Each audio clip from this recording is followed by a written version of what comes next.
जय हिंद दोस्तों। इंकलाब जिंदाबाद। और आज शहीद आज़म भगत सिंह राजगुरु सुखदेव को फांसी दी गई थी, जिसे हम शहीद दिवस के रूप में मनाते हैं।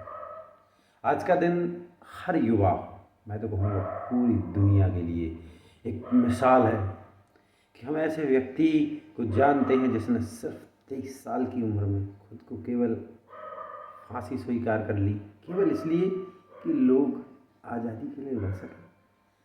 लोगों के लिए वो जज्बा आए कि हम गुलामी में जी रहे हैं, उनको आज़ादी के लिए लड़ना है। मैं जब भी इनके बारे में सोचता हूँ मुझे हमेशा आश्चर्य होता कि क्या वो व्यक्तित्व रहा होगा उसका।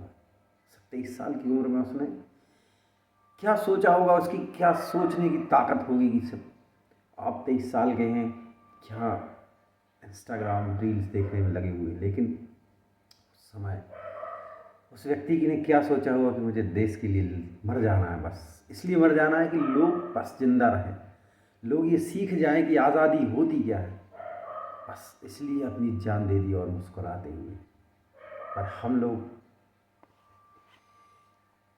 जो सिर्फ 23 साल में अपने देश और लोगों को जगाने के लिए जान दे गया, और हम आज के युवा जय हिंद इंकलाबाद बोलने की जगह सिर्फ धर्म और नफरत फैला रहे हैं और कुछ भी नहीं। क्या इसलिए वो लोग हंसते हंसते फांसी पर झूल गए कि तुम इस देश को गंदगी और नफरत फैलाते रहो, कभी इस देश में वक्त मिले तो मेरी कहीं हर बात को पुष्टि करना। उसके लिए भगत सिंह ने एक किताब लिखी है, मैं नास्तिक क्यों हूँ। अगर जीवन में कुछ करना चाहते हो सच में, टाइम पास तो सभी करते हैं, अगर सच में कुछ करना चाहते हो तो इस किताब को जरूर पढ़ना दोस्त। मैं नास्तिक क्यों हूँ, ये मेरे आदर्श भगत सिंह की किसी भी किताब के सिर्फ 2-4 पन्ने ही अगर आपने पढ़ लिए तो भी तुम्हारा दिमाग ऐसे हिल जाएगा कि तुम क्या सोचते हो अभी। पर ये तो कुछ है ही नहीं, तुम जिस ज़िंदगी में जी रहे हो ज़िंदगी है ही नहीं। तुम अभी भी गुलाम हो विचारों के, धर्म के, समाज के, सरकार के।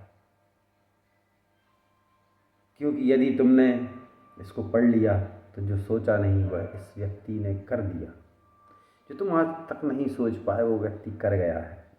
यदि ऐसे ही जैसे तुम्हारा पिता, दादा, परदादा सब यही सोचते सोचते मर गए, तुम भी ऐसे ही मर जाओगे। क्या फ़र्क पड़ता है, न तुम्हारे आने का कुछ फ़र्क पड़ा इस दुनिया में, न तुम्हारे जाने का। लेकिन अगर जीवन मिला है तो इस देश के लिए कुछ करके जाओ। खुद से सवाल पूछो कि तुम जो कर रहे हो क्या वो सही है, तुम जिसे मान रहे हो वो क्या सही है।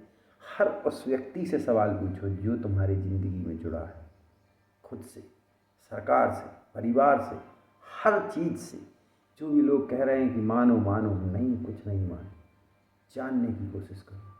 अगर तुम दुनिया में एक चीज़ भी जान के मर गए तो भी बहुत है, क्योंकि आप मान के नहीं जान के मरे हैं। जनता को नौकर है इस तरीके से समझते हैं नेता, जबकि हमारा संविधान कहता है कि नेता, कर्मचारी सब नौकर हैं, लेकिन हम उनको मालिक समझ रहे हैं। तो उनसे भी सवाल पूछने की हिम्मत जिस दिन तुम में आ गई, तुम आज़ादी का मतलब समझ पाओगे। नेताओं के तलवे चाटते रहो, अब जागने का समय आ गया है।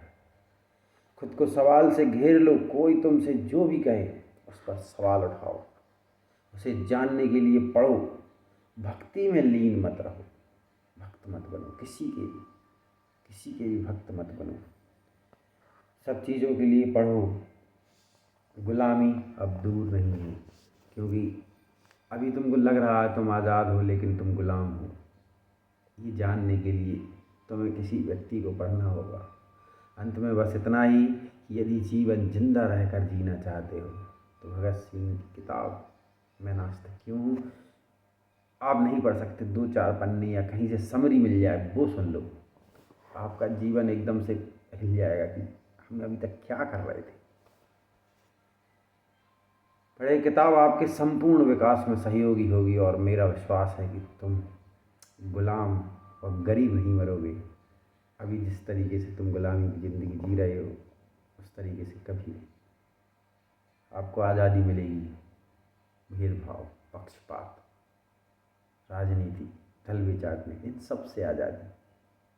तब हमारी सच्ची श्रद्धांजलि होगी उन अमर शहीदों के लिए, इस देश के लिए जो मर गए हंसते लिए। क्यों? आप खुश रहो, आप आज़ाद रह सको।